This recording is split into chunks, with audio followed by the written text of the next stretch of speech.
যেদিন এসেছিলে বাবা সেই দিনে সংসার তোমার পরনে একটা কিছু দেয়নি, একটা সুতো পর্যন্ত আমাদেরকে সংসার দিয়ে আমাদের আনেনি।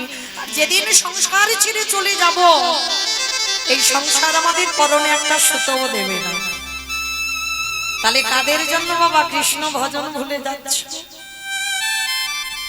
কাদের জন্য আমার আমার করে আগলে বসে আছো? কেউ যদি তোমার নয়, সব যদি অনিত্য হয়ে যায়, নিত্য যদি গোবিন্দ চরণ হয়, সকাল সকাল গোবিন্দ চরণ দুটো আঁকড়ে ধরে মনে রাখতে হবে বাবা, শেষের দিনে সঙ্গী কেউ নয়, আমাদের সাথে হবে কর্মফল। এইটা খুব মন দিয়ে শুনবেন বাবা, কর্মফল কাউকে ছাড়বে না। রামচন্দ্রকে সরুজ নদীর জলে প্রাণ ত্যাগ করতে হয়েছে, ভগবান কৃষ্ণচন্দ্রকে 125 বছর বয়সে জরাব্যাধির তীরে দেহ ত্যাগ করতে হয়েছে, কলিযুগে চৈতন্য মহাপ্রভুকে 48 বছর বয়সে বাবা দেহ সম্বরণ করতে হলো। তাহলে ভগবান নিজে নিজেকে ছেড়ে দিল না, আর আপনারা আমরা তো তুচ্ছ মা, আমাদের ছেড়ে দেবে মনে করেছো? তাহলে প্রত্যেকটা ব্যক্তিকে বাবা কর্মের উপরে খেয়াল রাখতে হবে।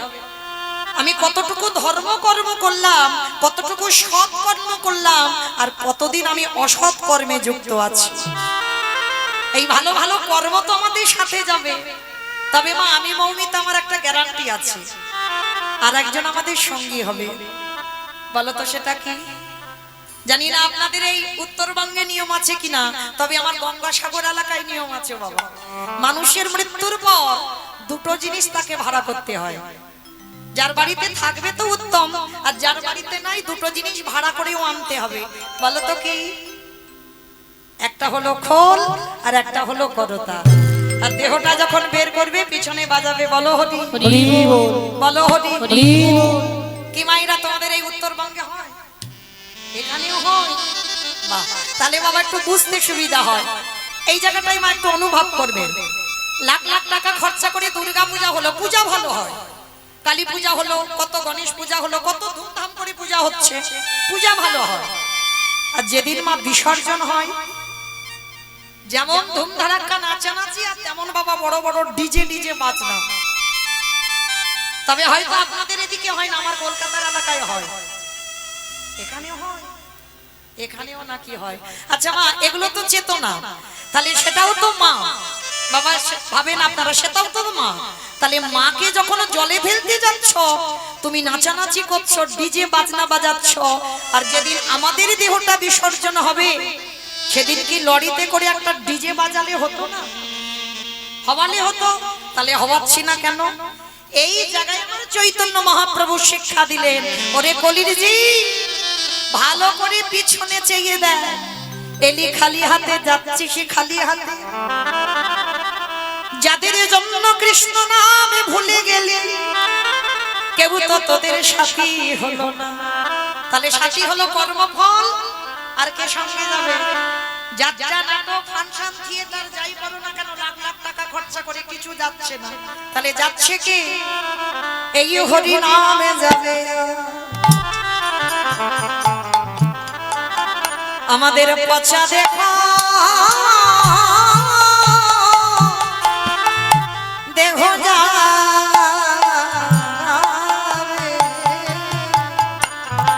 পচা দেহ যাবে। তাহলে মায়েরা আমাদের প্রত্যেককে মনে রাখতে হবে কর্মফল ছাড়বে না, আর যার যার কর্মফল প্রত্যেকের ভোগ করতেই হবে বাবা। কিন্তু একটা কথা মনে রাখতে হবে বাবা, পৃথিবীতে অন্তত যাওয়া পর্যন্ত, আমাদের অন্তিম সময় পর্যন্ত, যদিও বাবা আমরা হতে পারবো না, জগৎ সংসারে একজনই ভক্ত হয়েছে যার মৃত্যু যন্ত্রণা পেতে হয়। জগতে একজন ভক্ত হয়েছে বাবা যার মৃত্যু যন্ত্রণা পেতে হয়নি। পৃথিবীতে প্রত্যেকটা ভক্তকে, যত যত বড় বড় ভক্ত আছে বাবা, সবাইকে মৃত্যু যন্ত্রণা পেতে হলো। তিনি কে না? যিনি এই মৃত্যু যন্ত্রণা পাইনি, যিনি ছিলেন নামাচার্য হরিদাস ঠাকুর। ওই একজন ভক্তই আছে বাবা জগতে, তিনি যন্ত্রণা ভোগ করেন। যারা যারা গেছেন জগন্নাথ ধাম, পুরী ধাম, লীলাচল, আচ্ছা একবার হাতটা তুলে দেখান তো মা, কতজন জগন্নাথ ধামে গেছে? বাহ, অনেক ভক্ত গেছে।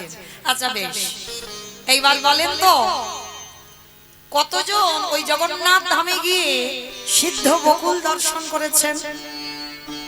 কতজন দেখেছেন? দেখেন বাবা, হাত কমে গেল। কেন কমে গেল? আচ্ছা, কতজন সমুদ্রে পাল্টি খেয়েছে? এবার একবার হাতটা তোলো তো দেখি। এইবার গড় গড় করে হাত উঠবে। এটাই হয়, কারণ যেটা আসল জায়গায় বাবা, সে জায়গাগুলো আমাদের দর্শনীয় হয় না। জগন্নাথ ধামে যেতে গেলে বাবা 18 নালা দেখতে হবে।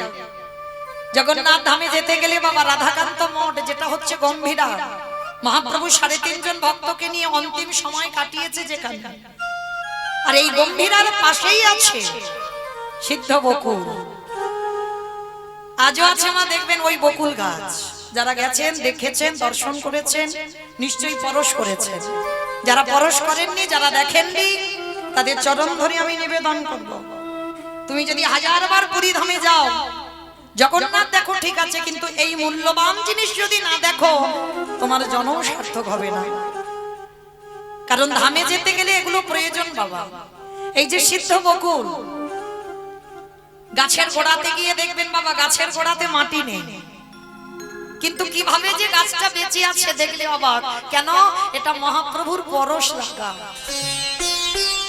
যেমন যারা যাবেন মায়াপুর, মায়াপুরে ঢুকতে আগে বাবা বামন পুকুর, যেখানে কাজী সাহেবের সমাধি, দেখবেন আজও চাঁপা ফুলের গাছে চাঁপা ফুল ফোটে।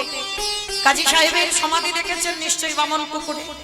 এই কাজী সাহেবের আক্ষেপ ছিল, কারণ কাজী সাহেবের এক ঘড়ি ঘড়ি দিল না, ওই কাজী সাহেবের আক্ষেপ ছিল যে তার কবরে কেউ ফুল দেবে না। বলে দরকার নাই। মহাপ্রভু বললেন এমন কর্ম করে যাব যে সারা জীবন কাউকে ফুল দিতে হবে না। ভগবান বললেন যে আমারে চাই তারে আমি চাই, আর যে আমারে না চাই তারে আমি না চাই। তাই যারা যাবেন সিদ্ধ বকুল দেখে আসবেন। এই বকুল গাছের জন্মটা কি করে হলো জানো? অবাক হয়ে যাবেন এই বকুল গাছের সৃষ্টিটা শুনলে। এই বকুল গাছের তলায় যে জায়গাটা হলো আমার হরিদাস ঠাকুরের ভজনের স্থল।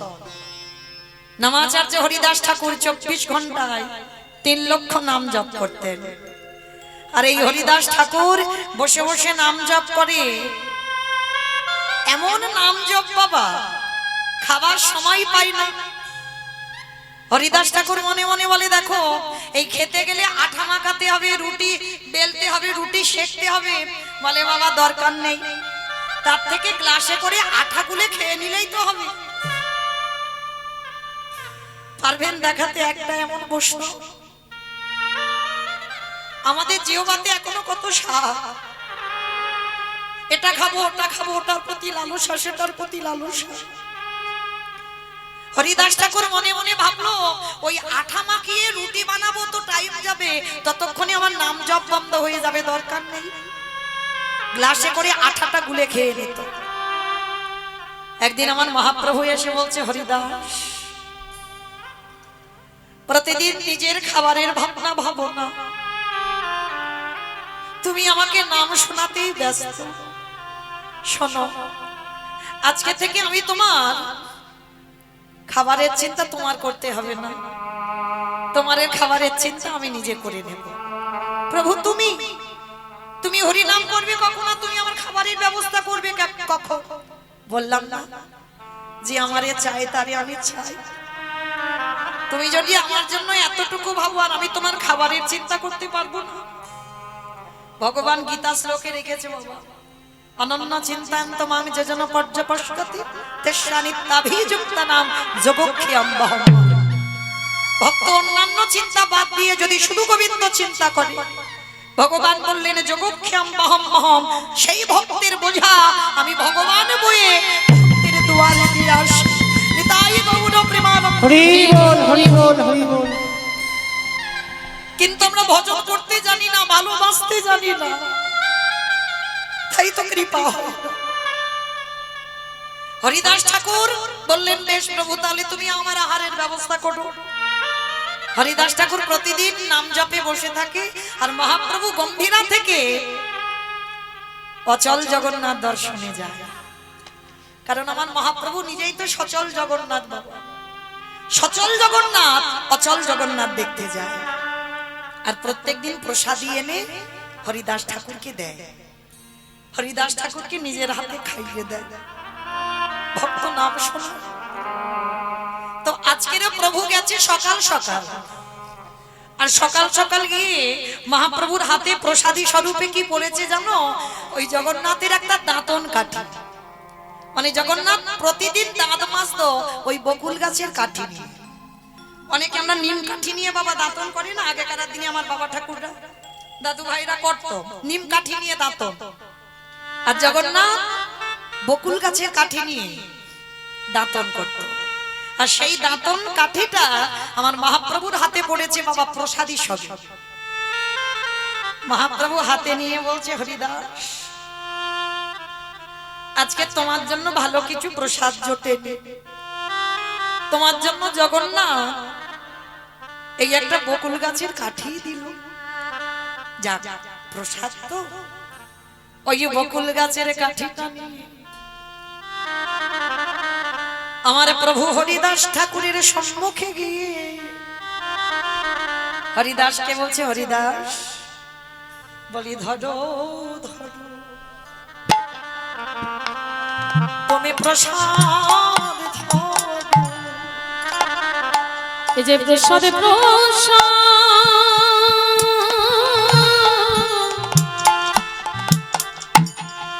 মহা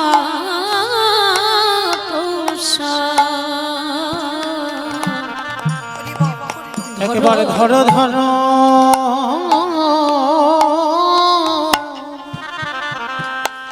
তুমি প্রসাদ ধরো। এইবার হরিদাস ঠাকুর তাকিয়ে বাবা নামের মালাটা রেখে প্রসাদীটা নিয়েছে। মহাপ্রভু বলছে, হরিদাস আজকের এটুকুই জুটেছে তোমার জন্য, পেয়ে নাও। এইবারে যেই না হরিদাস ঠাকুর ওই বকুল গাছের কাঠিটা নিয়ে, অনেকটা বড় কাঠি তো, অর্ধেকটা কাঠিটা সেবা করেছে, আরে যতটুকু বেশি রইল ওই হরিদাসে যেখানে বসেছিল ওই বকুল গাছের কাঠিটা মাটিতে পুঁতে দিল। এত সূর্যদেবের তাপ বাবা, ওইটুকু প্রসাদ পেয়ে এক গ্লাস জল পান করে হরিদাসে বসে বসে নামে জপ করে। এত রৌদ্র উঠেছে বা হরিদাস ঠাকুরের সর্বাঙ্গ ঘেমে যাচ্ছে, কিন্তু নাম জপ বন্ধ দিচ্ছে না, শরীর থেকে ঘাম ঝরে ঝরে মাটিতে পড়ছে, রোদে বসে আছে তো। আরে কি আমারে জগন্নাথে থাকতে পারে? দেখো কেমন ভক্ত আমি কেমন ভগবান। যেই না হরিদাস ঠাকুরের কষ্ট হচ্ছে দেখেছি জগন্নাথ ওই যে বকুল গাছের কাঠিটা মাটিতে পুঁতে দিল। পরশমণির পরশে যেমন লোহা সোনা হয়ে যায়, আরে গোবিন্দ যাকে পরশ করে তার হৃদয়টা সোনার থেকে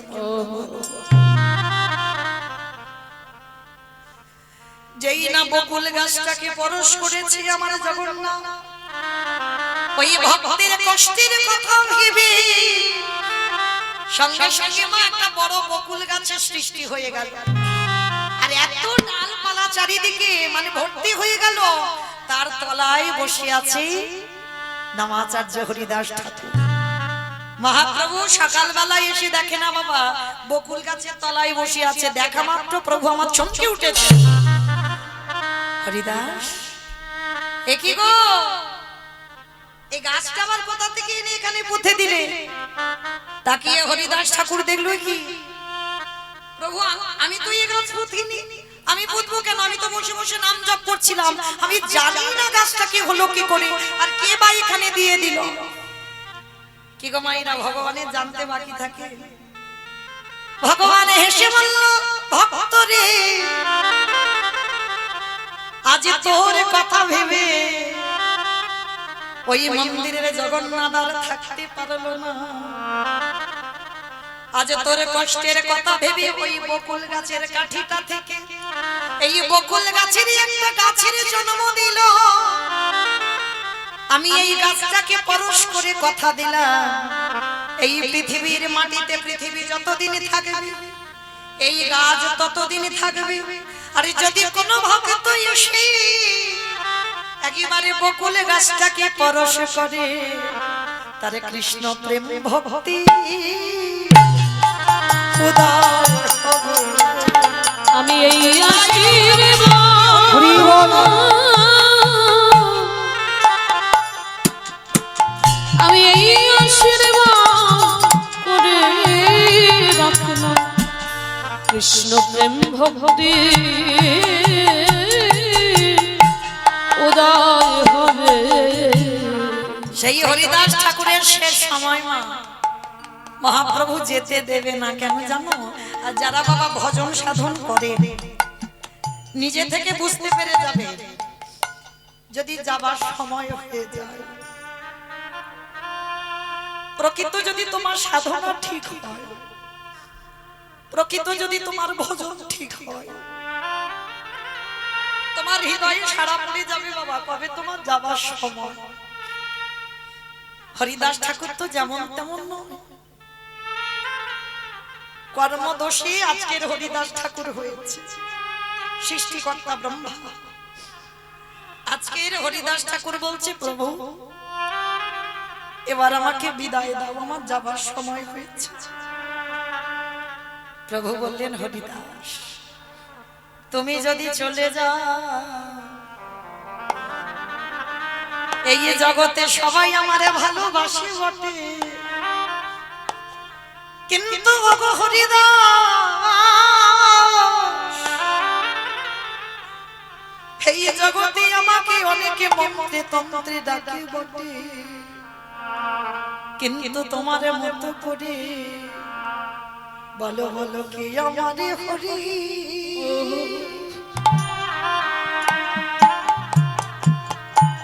হরি নাম ওই নাম শুনতে পারো। নিতাই গৌর হরি বল হরি বল হরি বল। ও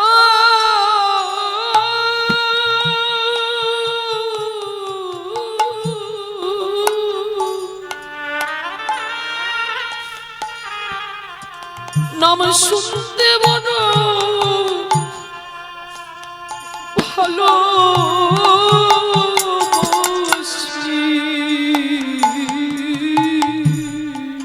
ওগো হরিদাস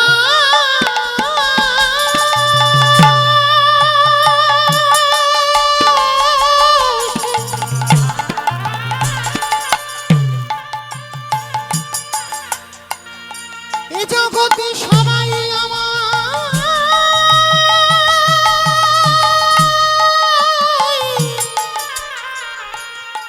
ভালোবাসে বটে,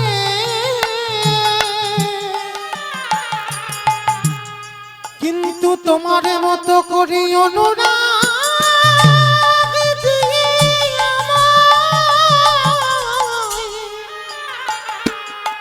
কেউ ভালোবাসে না।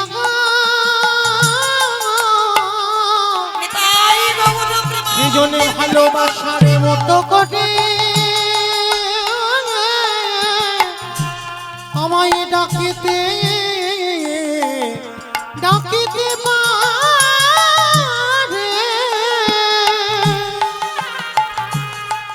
আমি ভগবান হয়ে কি রহিতে পারি।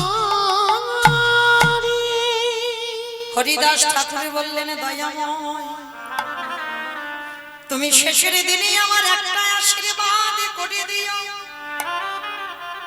এই জগতে প্রতিটা জীব মরার কালে তাকে মৃত্যু যন্ত্রণা পেতে হয়, কিন্তু আমি ওই যন্ত্রণা পাবো না।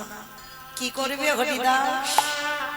নয়নে হেরেব তোমারে ও চাঁদ বয়া, ও চাঁদ মায়া, নয়নে হেরব তোমার ও চাঁদ বয়ান, বয়ান মানে বদন। প্রভু দেহটা যখন দেহ থেকে প্রাণ যখন চলে যাবে তোমার বদন দেখতে দেখতে যেন যেতে পারি। নয়নে হেরেব তোমার ও চাঁদ বয়ান, ও চাঁদ মায়া হৃদয়ে ধরব তোমারে ও রাঙা ছাড়া।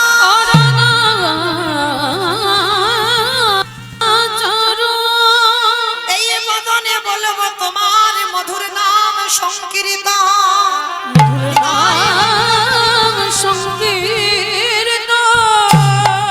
ওই যাবার সময় যেন এই বদনে কৃষ্ণ নাম বলে বলে দয়ালে যেতে পারি। আমায় এই আশীর্বাদ হরি বল হরি বল। ও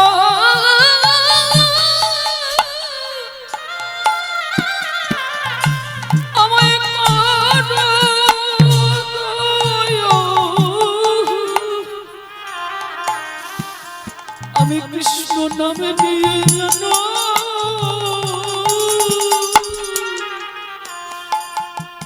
যেন যেতে পারি। আমি আর তো কিছু দয়াময়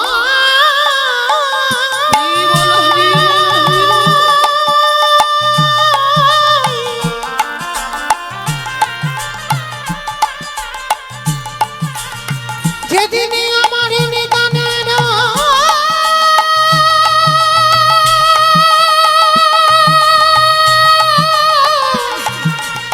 সময় হবে, সেদিনই যেন বদন ভরে আমি তোমার মধুর নাম বদনে গাহিতে পারি।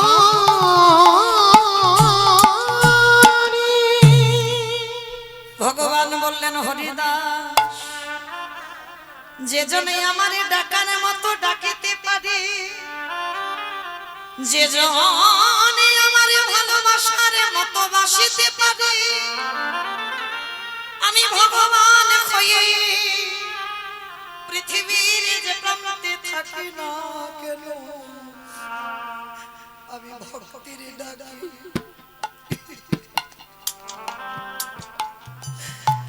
ডাকে ছুটিয়া। যে জনকে মানে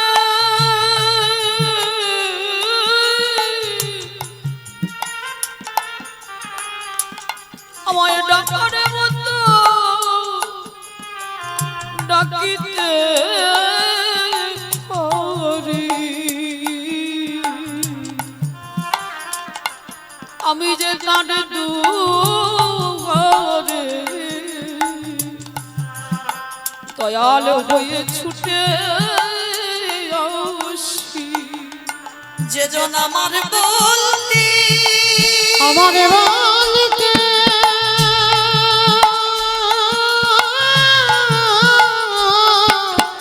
অনে ভক্ত হরি বল হরি বল হরি বল।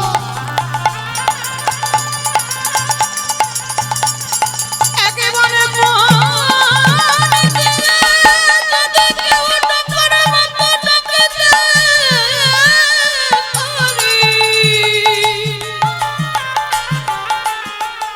আমি যে দয়ালে হতে হয়ে তাদের কাছে যাই সেকে থাকিতে পারি। আমায় একেবারে প্রাণে ভরে দয়ালে হতে বলে ডেকে দেখো। আমি তার দুগারে দয়াল দয়াল হয়ে ছুটে আসি। এই জগতে মা মনে রাখতে হবে যদি ধন সম্পত্তি থাকে তো ধনী হওয়া যায় না। এ জগতে ধন সম্পত্তি থাকলে সে ধনী নয়, ধনী তো সেই হয় যে জন বাবা জগতে কৃষ্ণ প্রেম সম্পদ অর্জন করেছে। শুধু ধনে থাকিলে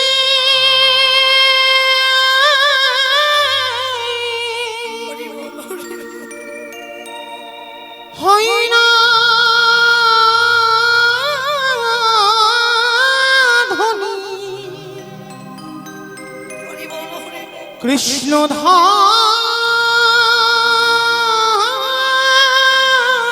যা নাই হিয়া কে ধনী কে গরিব বাবা বোঝো বাবা। কে বা ধনী কে বা গরিব বোঝা বড় দায়।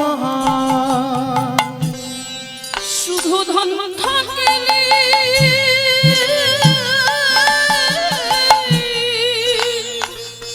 হরি বল হয় না ধনী। কৃষ্ণ দান নই যে কেবল কেবা গরিব বোঝা নই কিছু। কৃষ্ণ ধনে যা ভরা হৃদয়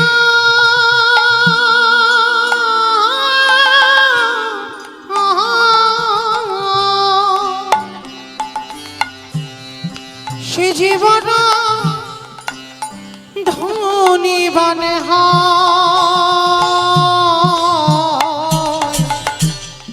ওগো তার সাথে কি তুলনা তাই গৌর প্রেমানন্দে হরি বল। কেবা ধনী কেবা গরিব বোঝা নই কিছু। হও না যতই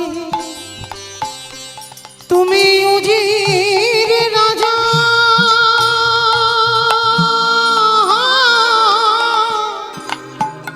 সবাইকে একই সাজা পেতে হবে মা, একই সাজা। ওই শ্মশানে ঘাটে তোমার কি সাজা ও তুই বুঝবি সেদিন তোর কেমন মজা তারে দুনিয়া তোরে কেবা ধনী কেবা গরিব বোঝা নই কিছু। তাই প্রেমানন্দে হরি বল, হরি বল, হরি বল। ভেসে ভেসে ওই প্রেমানন্দে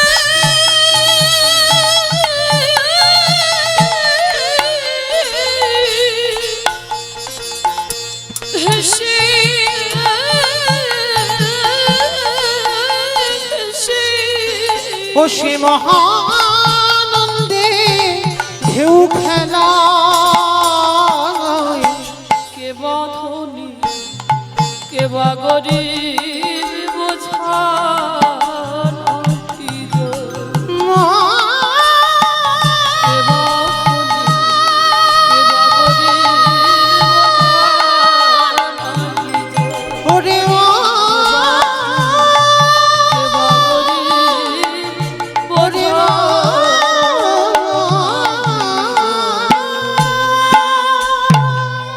ভগবানকে ভালো যদি বাসতে হয় মা এইরকম ভালোবাসো। আমার আমিত্ব রেখে ভালোবাসলে হবে না, সমস্ত কিছু ত্যাগ করে আমার গৌর গোবিন্দ চরণে সমর্পণ করে দাও। যেটা করেছিল হরিদাস ঠাকুর, যার জন্য ভগবানের এত অহিত কি কৃপা।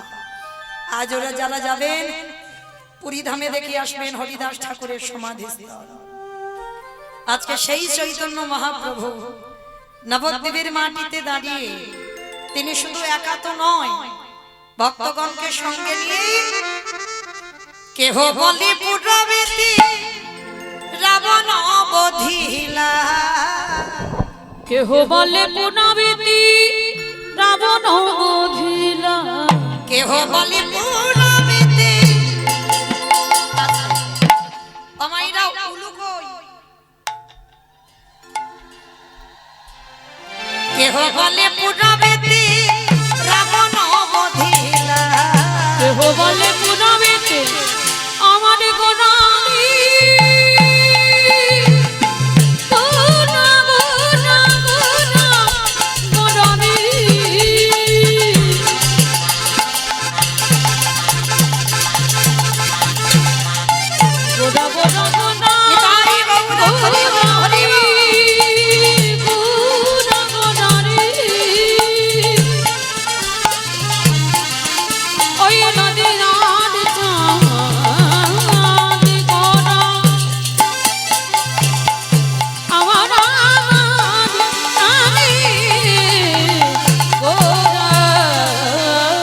বনে পুনবেতে রাবণ বধিলা আমারে গোলকের বৈভব লীলা প্রকাশ করিলা ওই গোলকের বৈভব লীলা প্রকাশ করিলা ওই গোলকের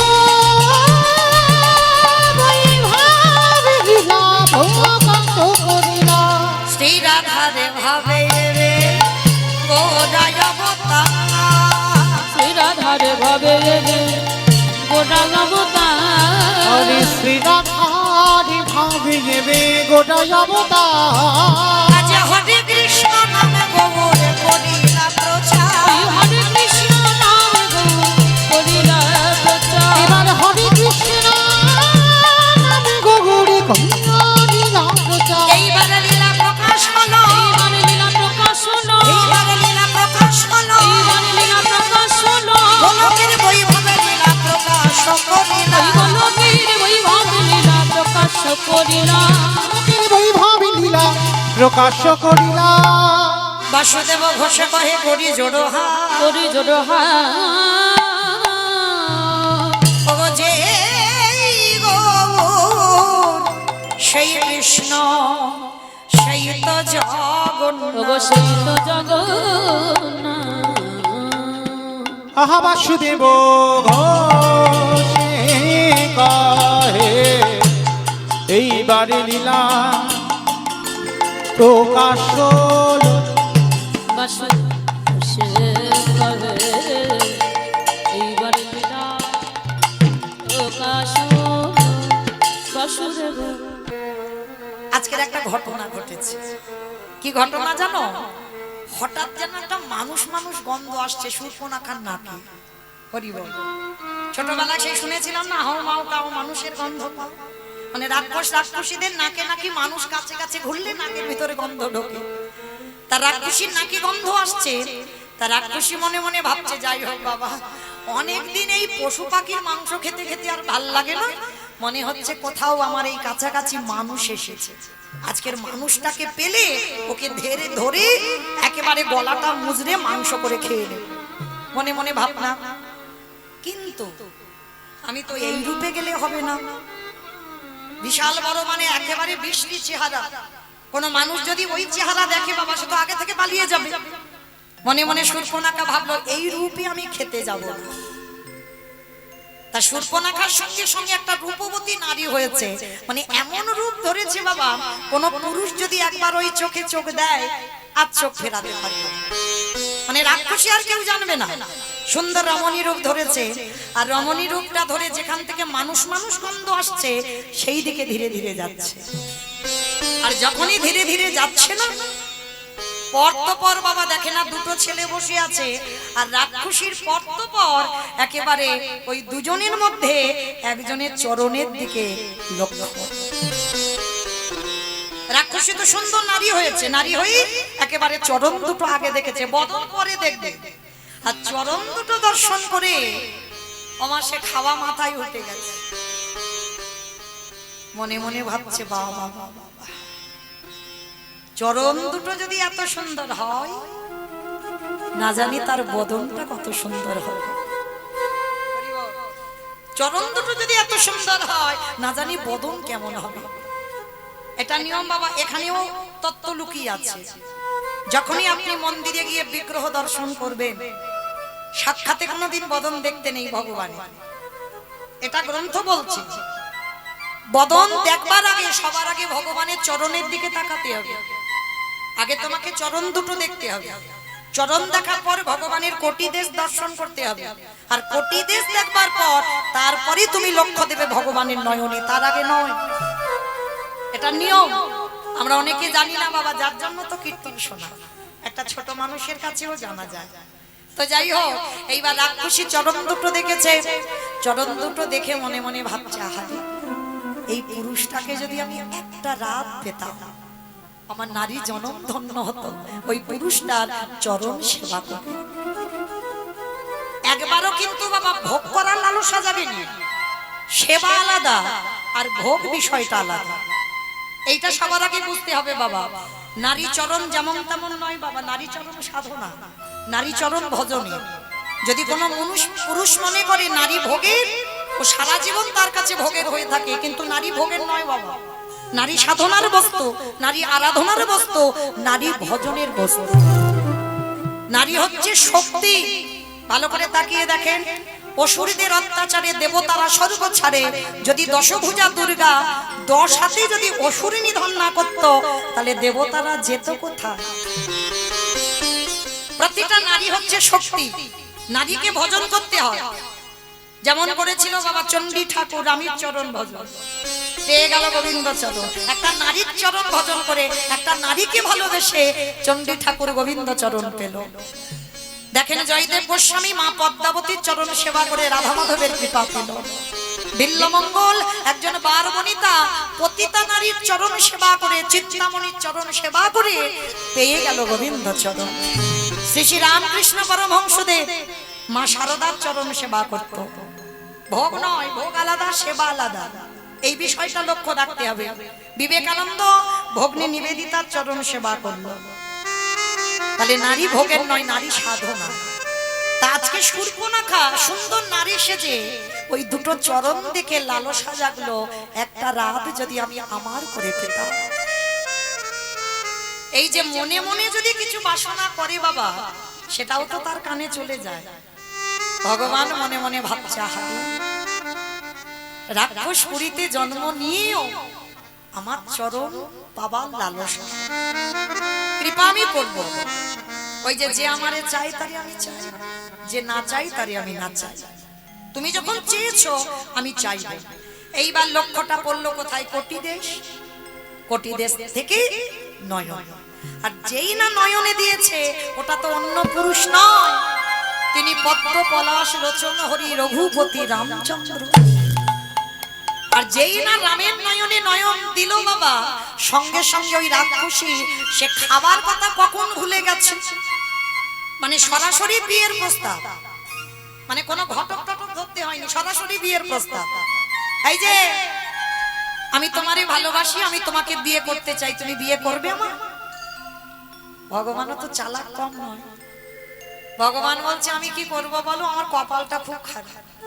যদি দুদিন আগে তোমার সঙ্গে আমার দেখা হতো, তাহলে কি জনক রাজার মেয়ে জানকীকে বিয়ে করতাম? করে তো ফেলেছি। কিন্তু রামচন্দ্র হচ্ছে মর্যাদা পুরুষোত্তম ভগবান, আর রামচন্দ্র অবতারে ভগবান দ্বিতীয় বিয়ে নিষিদ্ধ। যার জন্য স্বর্ণ সীতা তৈরি করে বাবা যজ্ঞে বসেছিল, দ্বিতীয় বিয়ে কিন্তু করেনি। বলে দেখো এই অবতারে আমি দুটো বিয়ে করতে পারবো না। সেটা পরের জন্মে হতে পারে অনেকগুলো বিয়ে, 16,108টা, কিন্তু এ জন্মে তো হবে না। এ জন্মে আমি মর্যাদা পুরুষোত্তম রাম, আমার একটাই বিবাহ। কি করব বলো? তা রামচন্দ্র বলছে শোনো শোনো শোনো, একটা কাজ করো, আমার ভাই লক্ষণ এখন বিয়ে করেনি, তুমি আমার ভাইকে তো বিয়ে করতে পারো। মানে কিরম ভগবান কতটা বদমাস দেখো। তখন কিন্তু লক্ষণের বিয়ে হয়ে গেছে বাবা সীতার বোন উর্মিলার সঙ্গে। তবু ভগবান চালাকি করে বলছে আমার লক্ষণকে বিয়ে করো। শূর্পণখা মনে মনে ভাবছে ভালোবাসলাম ওর দাদাকে, বিয়ে করবো ওর ভাইকে, যা হয় হোক। বিয়ে যদি ভাইটাকে করি, সারাদিনে তো একবার ওর দাদার চরণ দুটো দেখতে পাবো। কোথায় ভালোবাসাটা জন্মাচ্ছে দেখো। সারাদিনের মধ্যে একবার তো দাদার দুটো চরণ দেখতে পাবো। ঠিক আছে, তাহলে আমি তোমারই ভাইকে বিয়ে করব। এইবার লক্ষণের কাছে গিয়ে বলছে এই যে তোমার দাদার সঙ্গে কথাবার্তা হয়ে গেল, আমি তোমাকে ভালোবাসি, তোমাকে বিয়ে করতে চাই। কিন্তু কি ঘটনা ঘটবে তো ভাই ভাই আগে থেকে পরিকল্পনা রেডি। তা লক্ষণ বলছে শোনো মেয়ে, বিয়ে যে করবে এই জঙ্গলে সিঁদুর পাবো কোথায়? বলে দাঁড়াও, চোখ দুটো বন্ধ করো, সিঁদুর আনছি। তা লক্ষণ যেই না চোখ দুটো বন্ধ করেছে, মা রাক্ষসী তো এমন একটা শটান করে হাত বের করেছে না, সে একেবারে মন্দাদরি ঘরের ভিতর থেকে সিঁদুর নিয়ে চলে এসেছে। রাক্ষসী তো। আর যেই না সিঁদুর কৌটোটা এনেছে, লক্ষণের কাছে ধরে বলছে না এবারে একটু আমার শীতেতে পরিয়ে দাও তো দেখি। লক্ষণ বলছে পড়াবো তো বটে, চোখ দুটো বন্ধ করো। চোখ বন্ধ করবো কেন? সিঁদুর পরাবে, আবার চোখ বন্ধ করবো কেন? এটা নিয়ম। স্মরণ করেন মা সেই রাতের কথা, যেদিন আপনার মাথায় আপনার স্বামী প্রথম শীতেতে সিঁদুরটা দিল। মনে করে দেখো তো, একটা সামনে পান পাতা ছিল না, পান পাতাটা সরিয়ে চার চোখে চাউনি হলো, শুভ দৃষ্টি হলো, মালা দান হলো। আর যখন সিঁদুর দান হয়, জানি না আপনাদের এদিকে আছে কিনা, আমার এলাকায় আছে, পিছন থেকে একটা কাপড় এনে ঢাকা দেওয়া হয়। আমার আছে? বাহ, তাহলে বুঝতে সুবিধা হলো। তাহলে এই নিয়মটা আমাদের কলিযুগের নিয়ম নয়, এটা ছিল ত্রেতা যুগ থেকে নিয়ম। লক্ষণ বলছে সিঁদুর পরাবার সঙ্গে সঙ্গে আমার মুখ দেখতে পাবে না, তাহলে কি করব? ওই জন্য চোখ বন্ধ করো। তার রাক্ষসী বিয়ের আনন্দে চোখ বন্ধ করেছে, আর যেই না চোখ বন্ধ করেছে, প্রথমে লক্ষণ আগে নাকটাকে ধরেছে। হ্যাঁ গো, সিঁদুর পরাবে কিন্তু নাক ধরছো কেন? বলে দেখো তুমি আমার থেকে একটু লম্বা হয়ে যাচ্ছ, নাকটা না ধরলে আমি একটু ব্যালেন্স পাচ্ছি। ওই জন্য নাকটাকে আগে ধরেছে। এখনো বুঝতে পারছে না যে কি ঘটনা ঘটবে। আর লক্ষণের পিঠে যে যন্ত্রপাতি গুলো ছিল, কি জানো ছিল গো? কাটারি, কাস্তে, কোদাল। লক্ষণের পিঠে ওইগুলো নাকি ছিল তীর ধনুক। একটা তীর টেনে বের করেছে, আর বের করে বাবা প্রথমে নাকটাকে ধরেছে, তারপরে কানটাকে ধরেছে, আর একেবারে তীরটাকে টেনে তীরের আগাতে যে ফলাটা চকচক করে ওই নাকটাকে ধরি আর কানটাকে ধরি, আর ওই অস্ত্রটা দিয়ে একেবারে নাক কানটা ছেদন। আর যেই না ছেদন করে দিল, রাক্ষসী চিৎকার করে নিজ রূপে ফিরে এসেছে। চিৎকার করে বলে উঠলেন, লক্ষণ, তোমার এত বড় শ্রদ্ধা, তুমি কিনা একটা নারীর নাক কানটা ছেদন করে দিলে। একটা নারী তার মনের কথা, তার ভালোবাসার কথা বলতেই পারে, তার জন্য তোমার সাহস হলো কি করে একটা নারীর তুমি নাক কানটা কেটে দিলে? তবে শোনো লক্ষণ, আমি তোমাকে ছেড়ে দেব না। এই যে নাক কানটা কেটে তুমি মাটিতে ফেলে দিলে না, এই নাক কানটা লীন হবে না, এই নাক কানটা পতিত হবে না, এই নাক কান থেকে জন্ম নেবে ভাঁড়ের জন্ম। এই যে ঠান্ডার সময় মা খেজুর গাছে ভাঁড়গুলো বাঁধা হয় না, ওই ভাঁড়ের জন্ম হলো ওই শূর্পণখার নাক কান দিয়ে। আর বলল, শোনো, এই যে ভাঁড়ের জন্ম হলো আমার দাদা রাবণ রাজা কুম্ভকর্ণ, এর পরের বারে আসবে আমার ওই দাদা হয়ে। কথা দিলাম, এই যে কলসিটা পড়ে আছে না নাক কান দিয়ে, আমার দাদা যেদিন ওই কলসিতে করে ভাঁড়ে করে মদ খাবে, কথা দিলাম আজ আমার যেমন নাক কানটা কেটে দিলে, সেদিন আমার দাদার হাতে তোমারও এইভাবে রক্ত ঝরবে ঝরবে ঝরবে। মিলিয়ে নেন, কলিযুগে হলো জগাই মাধাই। সেই যে জগাই মাধাই তো বোতলে করে খাইনি বাবা, কলিযুগের ছেলেরা বোতলে খায়, আর জগাই মাধাই বোতল নয়, ভাঁড়ে করে খায়। 24 ঘন্টায় 80 ভাঁড়। এ জগতের ছেলেরা বাবা এক বোতল খেলে চিনতে পারে না কোনটা মা কোনটা স্ত্রী, ওইটা ঠিক চিনতে পারে। কিন্তু জগাই মাধাই 80 ভাঁড় করে মদ খেত। আর যখন ওই নিতাই চাঁদ, লক্ষণ হলো তো নিতাই চাঁদ কলিযুগে, যখন নিতাই চাঁদ হরি নাম দিতে এলো, আর জগাই মাধাই কলসিটা নিয়ে মদ খেতে খেতে বলে উঠলো, এ জগা বাবাজি হরি হরি করে নেশাটা ছড়িয়ে দিল। জগাই মাধাই খাচ্ছিল না, আর নিতাই চাঁদ যখনই এলো, ওই কলসিটা তুলে একেবারে নিতাই চাঁদের মাথা কাটিয়ে দিল। কার অভিশাপ? শূর্পণখার অভিশাপ। ফলে গেল ভক্তের অভিশাপও লাগে। কিন্তু এখানে আমাদের একটা প্রশ্ন রয়ে যায় বাবা, একটা নারী ভগবানকে ভালোবাসার কথা বলতেই পারে, এতে তো কোনো পাপ নেই, এতে অপরাধ নেই। তাহলে রামচন্দ্রকে বিয়ের প্রস্তাব দিল, রামচন্দ্র নিজে না করে লক্ষণের দ্বারা শূর্পণখার নাক কানটা কাটলো কেন? এটাই তত্ত্ব, এটাই তো বুঝতে হবে বাবা, কেন কাটলো? এই কেনর কথাটা শোনো মায়েরা। তোমাদের এখানে চন্দ্রগ্রহণ বা সূর্যগ্রহণ হয়? বাহ, আচ্ছা, গ্রহণ লাগলে অন্যের হাড়িতে অন্ন থাকলে পান ফেলে দেয়, ফেলে দেন, জলের কলসিতে জল থাকলে ফেলে দেয়, ফেলে দেন, আলমারিতে টাকা থাকলে ওটাও ফেলে দেয়। হ্যাঁ, ফেলে দেয়। ওটি বল, ওইটিতে গ্রহণ লাগে না বাবা। অন্যের হাড়িতে লাগলো, জলের কলসিতে লাগলো, আর বলে আলমারিতে কিচ্ছুতে লাগবে না। যদি গ্রহণ লাগার আগে একটা তুলসী পত্র তুলে রেখে দেওয়া যায়, প্রত্যেকটা জায়গায় যদি একটা তুলসী পত্র রেখে দেওয়া যায়, তাহলে বাবা গ্রহণ ছুঁতেও পারে না। আমার এখানে হঠাৎ গ্রহণের কথা কেন এলো? প্রথমে বলে নিয়েছি বাবা কীর্তন নারকেল, এইটা খেয়াল রেখে কীর্তন শুনবেন। তাহলে এই গ্রহণের কথা কেন এলো, তার একটাই কারণ, গ্রহণ লাগার আগে তুলসী দিলে তাতে গ্রহণ লাগতে পারে না। ঠিক তদ্রূপ ওই যে শূর্পণখা রামচন্দ্রের চরণ দুটো দেখে প্রথম বলেছিল একটা রাত যদি আমি আমার করে পাই, ভগবান তখনই তো গ্রহণ করে নিয়েছে, শূর্পণখা আমার হবে। কিন্তু এই পুরুষোত্তম রামচন্দ্র অবতারে আমি দ্বিতীয় বিয়ে করতে পারবো না, তাহলে দ্বিতীয় বিয়ে যখন করতে পারবো না, তাহলে ততদিনে যদি ওকে কেউ গ্রহণ করে নেয়, তাই এমন একটা কায়দা করতে হবে যেন কোনো পুরুষ ওকে ছুঁতে না পারে, পছন্দ না করে।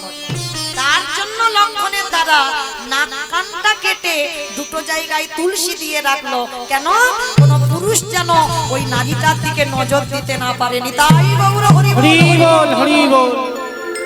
কি গো মায়েরা, যদি কারো দেখা শোনায় যায়, যদি বাবা তার নাক কাটা হয়, না অর্ধেক নেই, একটা কান নেই, কোন পুরুষ সুশ্রী দেখতে সে পছন্দ করবে? প্রথম ভাই গিয়ে বলবে বাবা ওর তো নাক নেই, কান নেই, বাবা চল ঘরে চল। ভগবান বুকিং করে রেখে দিল শূর্পণখা যেন জীবনে কোনো পুরুষের না হয়, ও যেন যতদিন বাঁচবে ও যেন আমার হয়ে থাকে। ওই শূর্পণখা পরের জন্মে হলো কুবজা, মিলিয়ে নেবেন, কুবজা হয়ে পিঠে একটা বড় কুঁজ দিল, কুঁজি হলো। কেন কুঁজি হলো? ভগবান হিসাব করে রেখে দিয়েছে আমাকে বৃন্দাবনে 11 বছর কাটাতে হবে, আর ওই 11 বছরের মধ্যে যদি আমার কুবজাকে কেউ বুকিং করে নেয়, আর কুঁজি হলে কেউ তো ওর দিকে তাকাবে না, ওই জন্য পিঠে কুঁজি দিয়ে রাখলো। আমি যতদিন না মথুরায় যাই, যতদিন না আমার পরশ পাই, ততদিন ও যেন কুঁজি হয়, আর আমার পরশ যেদিন পাবে সেই দিন ও রূপবতী নারী হবে। হরি বল। কুবজার কাছে গেল, পরশ পেল, রূপবতী নারী হলো। আর এই কুবজার ঘরে ভগবান একটা নয়, দুটো নয়, তিনটে নয়, 12 বছর রাত কাটালো। এক যুগ চরণ দুটো দেখে শূর্পণখা একটা রাত চেয়েছিল, আর একটা রাতের বিনিময়ে ভগবান 12টা বৎসর পরের জন্মে কুবজার ঘরে কাটালো। আর সেই কুবজা কলিযুগে হলো কে? যেটা একটু আগে বললাম, মহাপ্রভুর অন্তিম সময় ছিল জগন্নাথ ধাম, পুরী ধাম, গম্ভীরা। আর ওই গম্ভীরা ওই জায়গাটা হলো কাশীনাথ মিশ্র। যিনি শূর্পণখা, যিনি কুবজা, তিনি কলিযুগে আর নারী নয়, পুরুষ হয়ে এলো কাশীনাথ মিশ্র। তাহলে মায়েরা বোঝা গেল ত্রেতা যুগ, দ্বাপর যুগ, কলিযুগ। কিন্তু একটা যুগে একটু বাকি রয়ে গেল, বলবো? সত্যযুগ বলবো? ঠিক আছে, একটুখানি ছোট করে বলে যাই, কেমন? এই সত্যযুগের নাক কানটা কেটেছে, তারও একটা কারণ আছে। এই কুবজা ছিল সত্যযুগে নাম্নী নামে এক অপ্সরা, নাম্নী নামে এক অপ্সরা নর্তকী ছিল, স্বর্গে ইন্দ্র সবাই নাচতো। তো এই নর্তকী দুর্বাসা মুনি যখন গিয়েছিল ইন্দ্র সভায়, ওই নাম্নী অপ্সরা দুর্বাসাকে দেখে, চুল গোপ দাঁড়িয়ে আছে না, জটা, দুর্বাসাকে দেখিস কি কতবার হচ্ছে দাগ দিয়ে গা দিয়ে, এই যে সরে বসো, সরে। দুর্বাসা সতী অনুসুভার সন্তান, ভোলানাথের দ্বিতীয় কলেবর, যেমন তেমন ছেলে নয়, শিব ঠাকুরের দ্বিতীয় কলেবর দুর্বাসা মুনি। সেই দুর্বাসা মুনি রেগে গিয়ে বলেন, তোর এত বড় স্পর্ধা, তুই আমাকে দেখে নাক চেপে ধরলি? তবে আমাকে যখন দেখে নাক চেপে ধরলি, আমি অভিশাপ দিলাম ওই নাক একদিন তোর ছেদন হয়ে যাবে। যেই না দুর্বাসা বলছে, কানে অমনি আঙুল দিয়ে দাঁড়িয়ে আছে যাতে না শুনতে পায়, অভিশাপ দিল, আমার কথা শুনবি না বলে তুই যে কানে হাত দিলি, অভিশাপ দিলাম তোর একদিন না একদিন তোর ওই একটা কর্ণ ছেদন হয়ে যাবে। ভগবান মনে মনে ভাবলেন দুর্বাসার অভিশাপ জীবনে বিফল হবে না, তাহলে দুর্বাসার অভিশাপ পূরণ করতে হবে, আর এদিকে কুবজাকে আমি আমার করে রাখতে হবে। তাহলে সেই সত্য যুগে দুর্বাসার অভিশাপটা ভগবান মনে করে রেখে পরের জন্মে নাক কানটা ছেদন করে দিল। তাহলে মা পরিষ্কার বোঝা গেল, আজকে সেই পঞ্চবটির বনে একাধারে হীরা চণ্ডাল আর মাতা মোহিনী বাস করে। হরি বল। এই জায়গাটা আমার খুব মন দিয়ে শুনবেন। এই হীরা চন্ডাল আর মাতা মোহিনী দুজনের সংসার। একদিন মাতা মোহিনী জলের ঘাটে জল আনতে গেছে। কতগুলো নরনারী মোহিনীকে দেখে বলে উঠলেন, মোহিনী তোর মুখ দেখা মহাপাপ। কারণ এই জগতে শাস্ত্র বিধান, যদি কোনো নারীর সন্তান সন্ততি না হয় তার হাতের দান নাকি শুদ্ধ হয় না। তাই তোর মতো নারীর প্রথম আমাদের দর্শন করতে হলো সকাল সকাল, আমাদের দিনটাই একেবারে মাটি হয়ে গেল। কত কটু কথা বলছে। মোহিনী ছুটতে ছুটতে স্বামীর কাছে এসে স্বামীর চরণ দুটো ধরেছে। স্বামী, কি এমন অপরাধ করেছি বলতে পারো? কি এমন অন্যায় করেছি তুমি বলতে পারো? শুধুমাত্র আমার কোনো সন্তান সন্ততি নেই বলে আমার ঘরে কোনো অতিথি আমার হাতের দান নিতে চায় না। সকালবেলা যদি কেউ আমার মুখ দেখে বলে আমার মুখ দেখা নাকি মহাপাপ। বলো না কি এমন অপরাধ করেছিলাম? বলো কেন আমারে কেউ মা বলে না? আমি কেঁদে কেঁদে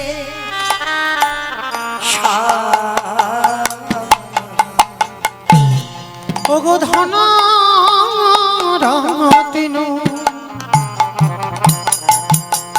চাহিনা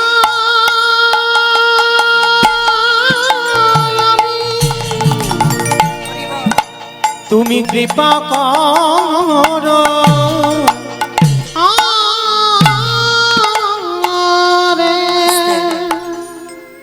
আজকের মাতা মোহিনী কাঁদছে। হীরা চন্ডাল বলছে, মোহিনী কেঁদো না, শুধু ভগবানকে ডাকার মতো ডেকে যাও। সময় যখন হবে ফলের আশা করো না। আর একটা কথা তুমি ভুলে যাচ্ছ, তুমি তো আমার বউ নয়, তুমি তো আমার স্ত্রী নও, তুমি আমার সহধর্মী। মায়েরা, এখানে আমরা বউ সবাই হতে পারবো, স্ত্রী সবাই হতে পারবো, সহধর্মিনী কিন্তু এখানে সবাই নয়। এতগুলো নারীর মধ্যে বাবা একটা মিলবে কি তা সন্দেহ। সহধর্মিনী তো তাকেই বলবে যে স্বামীর ধর্মের কাজে সাহায্য করবে। নেশাগ্রস্ত মাতাল জুয়া খেলে, তাস খেলে, কোনোদিন একাদশী করে না, হরি বাসরে যায় না, সাধু সঙ্গ করে না, গুরুচরণ আশ্রয় করে না। যদি তুমি সেই ভলির ভরণী হও,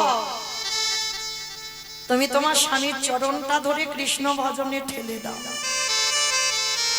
যদি তোমার চরিত্র এমন হয়, কাউকে বলতে হবে না, তুমি নিজে থেকে জানবে তুমি হয়েছো সহধর্মী। মোহিনী বলল, ঠিক আছে স্বামী, তুমি যখন বলছো আমি জীবনে কোনোদিন আর কিছু চাইবো না, চলো। এইভাবে দিন চলে যায়, কিন্তু মোহিনীর চোখের জল ভগবানের চরণে পৌঁছে গেল। ভগবান কিছু বুঝতে না দিয়ে মোহিনীর কোল আলো করে কাউকে পাঠিয়েছে। নারী জাতি তো অনুভব করতে পেরেছে। যখনই অনুভব করতে পেরেছে তিনি মা হবেন, সঙ্গে সঙ্গে বাবা যারা দ্বিচারিণী কলঙ্কিনী যারা বলতো তোর মুখ দেখা মহাপাপ, মোহিনী তাদের কাছে গিয়ে বলছে, কিরে তোরা তো খুব বলতিস আমার মুখ দেখা নাকি মহাপাপ, দেখলি তো আমি কেমন অসাধ্যকে সাধন করেছি। ভগবান বাধ্য হয়েছে আমার কোল আলো করে কাউকে পাঠাতে। অহংকার সবকিছু সহ্য করে বাবা, ভগবান দুটো বস্তু সইতে না। এক হলো কোনো ভক্তের অহংকার, এক হলো কোনো ভক্তের চোখের জল। এ দুটো বস্তু আমার ভগবান সহ্য করতে পারে না। যেই আজকের মাতা মোহিনীর অহংকার এসে গেল, ভগবান দৈববাণী করল, মোহিনী সন্তান গর্ভে ধরেছ, তুমি তো সন্তান এখন পৃথিবীর আলো দেখাতে পারোনি, তার আগে তোমার এত গর্ব। তার আগে তোমার এত অহংকার, আমি তোমাকে অভিশাপ দিয়ে রাখলাম। যে সন্তান তুমি গর্ভে ধারণ করলে, এই সন্তান তোমার আশীর্বাদে আমি দিয়েছিলাম, কৃপা করে দিয়েছিলাম তোমার চোখের জল সইতে না পেরে। কিন্তু তোমার এত যখন অহংকার এসেছে, আমি অভিশাপ দিয়ে রাখলাম, এই সন্তান পৃথিবীতে আসবে, এই সন্তান পৃথিবীর আলো দেখবে, বাতাস পাবে, কিন্তু এই সন্তানের কোনোদিন তুমি মুখ দর্শন করতে পারবে না, পারবে না, পারবে না।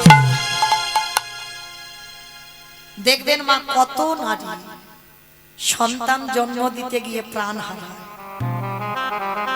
মনে রাখবে মা, এগুলো কর্মফল নয়। মা নিজে প্রাণ দেয় নয়, গর্ভের সন্তান জন্মেই প্রাণ হারায়। শুধুমাত্র কর্মফল ভোগ করতে হবে। আজকের মাতা মোহিনী কথাটা বিশ্বাস করলো না। কে তুমি? কারণ অহংকার মঞ্চে বসেছে তো।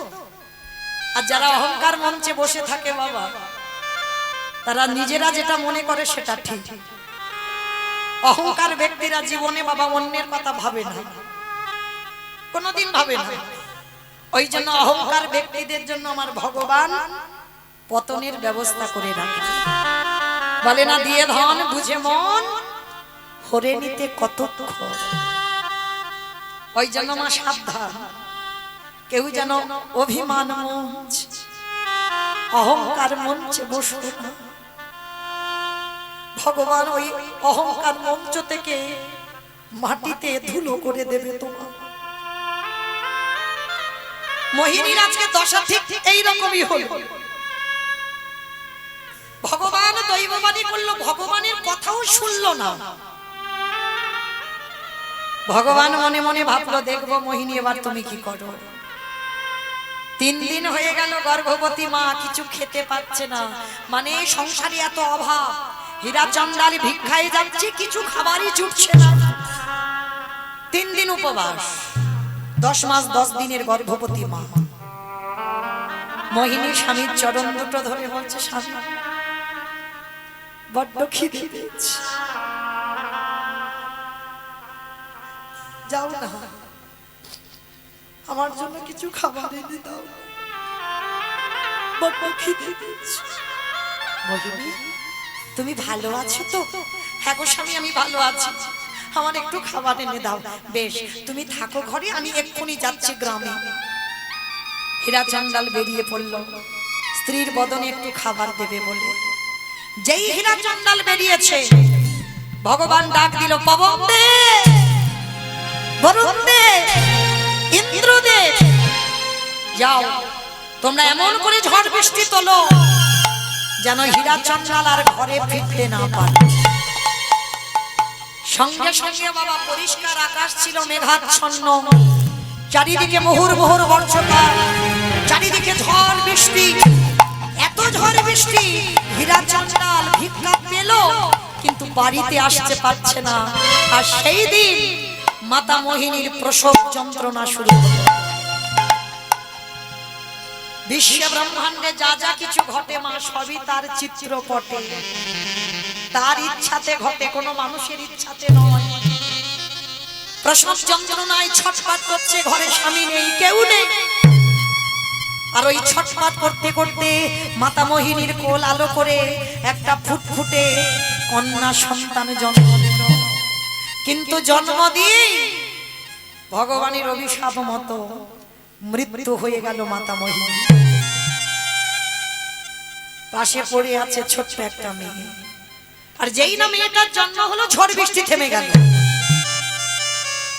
হীরা চন্দাল অবাক, এত ঝড় বৃষ্টি বজ্রপাত সঙ্গে সঙ্গে থেমে গেল, বুঝতে পারলো না ভগবানের ইশারা। এটা বাস্তব বাবা, ভগবানের ইশারা কলির মানুষ বোঝে না। কিন্তু যারা জ্ঞানী ভক্ত, তারা ভগবানের ইঙ্গিত ঠিক বুঝতে পারে। আজকে হীরা চন্দাল স্ত্রীর বদনে দেবে বলে খাবারটা নিয়ে ছুটতে ছুটতে এসে তালপাতার কুড়ে ঘর, দরজা ধাক্কা দিচ্ছে, মোহিনী, মোহিনী, ঘুমালে? হ্যাঁ গো, দেখো তুমি খাবার কথা বলেছো না, দেখো আজকের আমি তোমার জন্য কত খাবার রেখেছি। তুমি খাবে না? তুমি তো বলেছো খাবে আমার হাত। তুমি দরজা খুলছো না কেন মোহিনী? কে দরজা খুলবে মা? যে দরজা খুলবে সে তো পৃথিবীতে নেই। তালপাতার দরজা ঠেলা দিল, খুলে গেল। গিয়ে দেখে না মোহিনী অচৈতন্য, পাশে একটা ছোট কন্যা সন্তান খেলা করে যাচ্ছে। হীরাচন্দ্র স্ত্রীর কাছে না গিয়ে কোনোদিন তো বাবা বলা সম্পদ দেখেনি, ছুটে গিয়ে মেয়েটাকে কোলে করে তুলে নিয়েছে। মোহিনী, ও মোহিনী, তুমি বলেছিলে না তোমার মতো একটা কন্যা সন্তান হোক? তুমি চেয়েছিলে তো।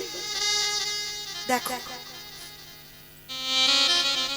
আমাদের অবর্তমানে যে আমার রঘুপতির সেবা করবে তাকে তো তুমি জন্ম দিয়েছো। দেখো একবার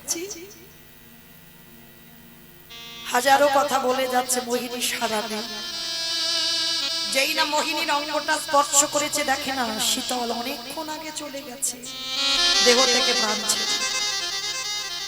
নাসিকায় হাত দিয়ে দেখলো নিঃশ্বাস পড়ছে না, চিৎকার করে উঠলো মোহিনী দয়া কথা বলো, কথা বলো মোহিনী, কথা বলো, একবার বলো।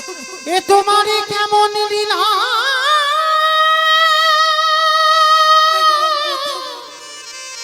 কেমন খেলা,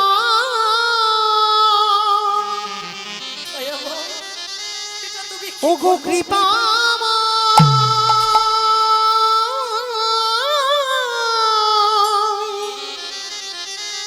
ওগো দয়া,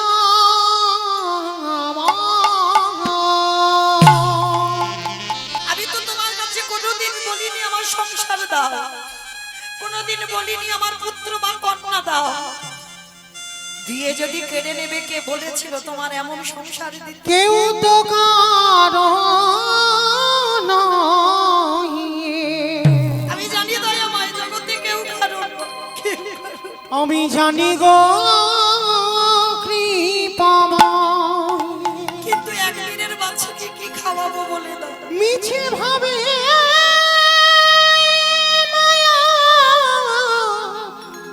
রে সংসার, দিন তো ফুরাবে আধারে নামিবে, কি তোমারে আপন হবে ওগো দয়া, কি তোমারে আপন হবে। বাতাসা শাম শাম, কি তোমারে আপন হবে। একবার ওর মাকে ফিরিয়ে দাও, ওকে আমি কি খাইয়ে রাখবো? একেবারে আমি কি করে ভগবতী বাঁচবো? কৃষ্ণ গৌর গোবিন্দ, কৃষ্ণ নাম করসা, এই ভব সায়নে আকুল পাথারে, তুমি ছাড়া কে আছে আমার?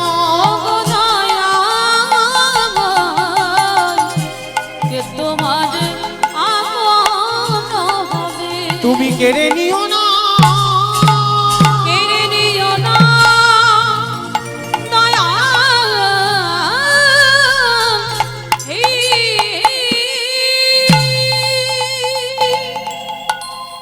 মনে রাখবেন একটা কথা মা, জন্ম দিয়ে যদি কোনো মায়ের কোনো সন্তানের বাবা মারা যায়, মা কিন্তু বাঁচাতে পারে।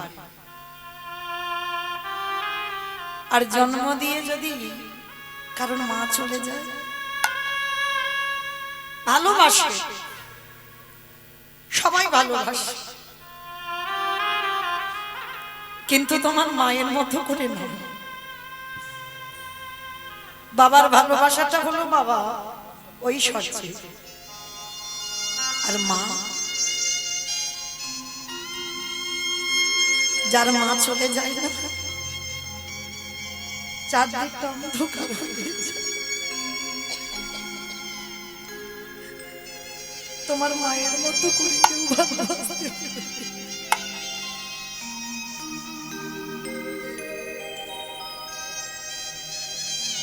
এই মা ডাকটাই এমনই একটা ডাক বাবা। ভগবান এমন একটা সুধা দিয়েছে মা নামে।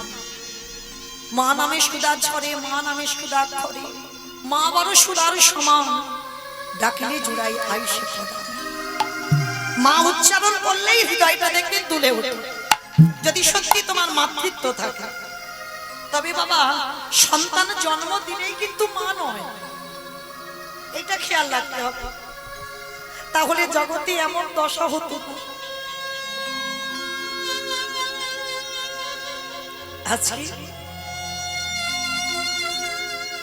একদিনের বাচ্চাটাকে নিয়ে স্ত্রীর দাহ কাজ সম্পূর্ণ করলো। দয়াময়, কষ্ট দাও, দুঃখ দাও, জ্বালা দাও, যন্ত্রণা দাও, কিন্তু সহ্য করবার মতো শক্তিটুকু তুমি দিও। ছেলেটাকে মেয়েটাকে নিয়ে বাবা মনে মনে ভাবছে একে খাওয়াবো কি। মা হলে ভাবতে হতো না, কোন রকমে মেয়েটাকে মানুষ করতে পারতো, কিন্তু মা তো নেই। একদিন লোক দেবে, দুদিন দেবে, এক সপ্তাহ দেবে, 15 দিন দেবে, তারপর খাচ্ছে। ভগবান মনে মনে ভাবলো জগতে ভক্তকে পাঠালাম, ভক্তরে আহারের ব্যবস্থা তো আমার করে দিতে হবে। স্বর্গ থেকে একটা কাম ধেনুকে পাঠিয়েছে মা।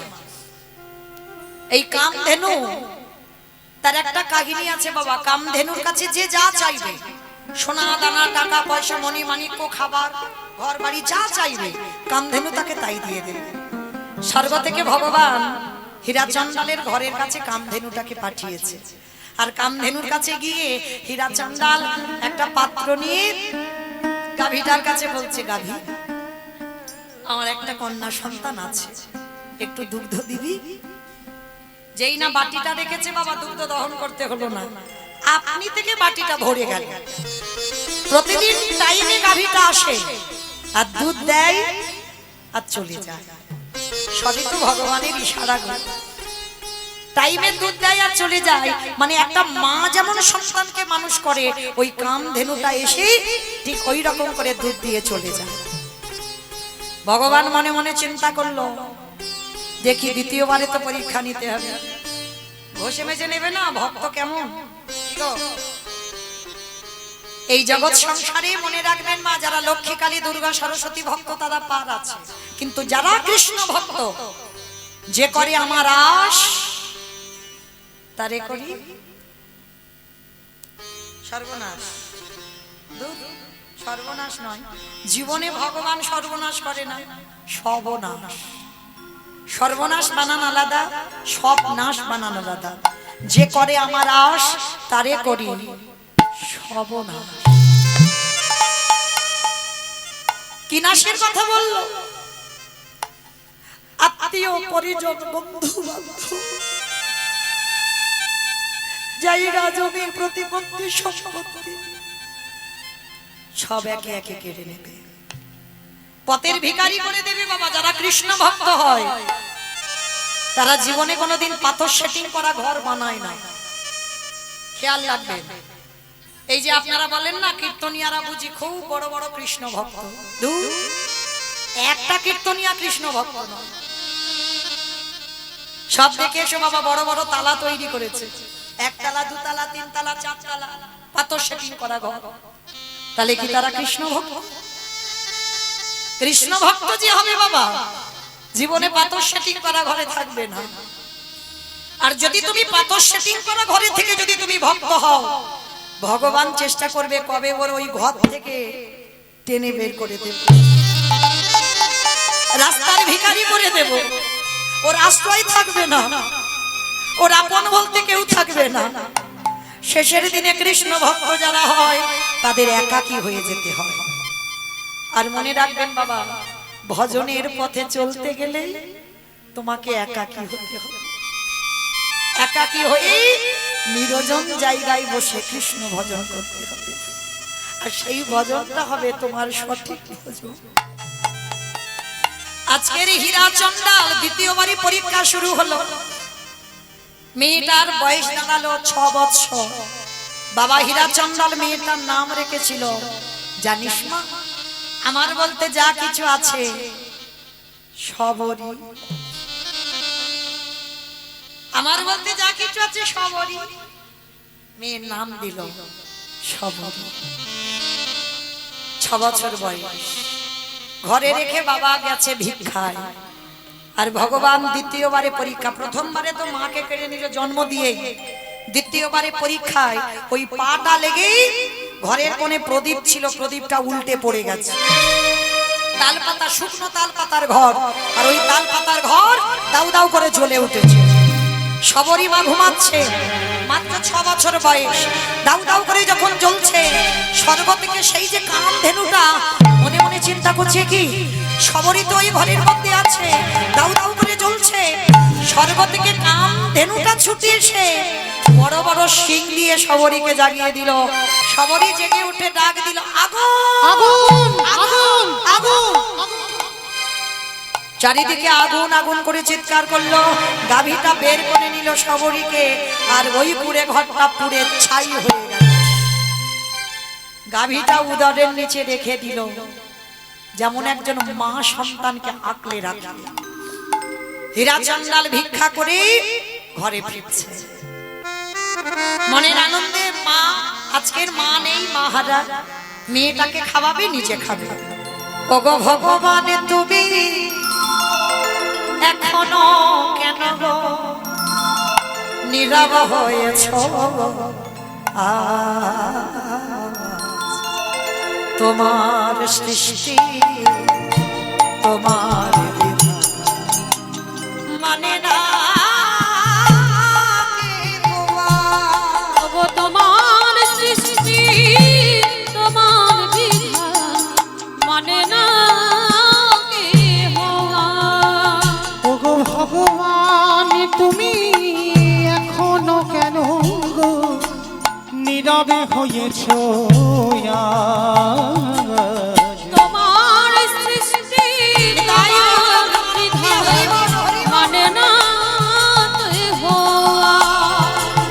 তোমার সৃষ্টি তোমার বিধান মানে না কেহ।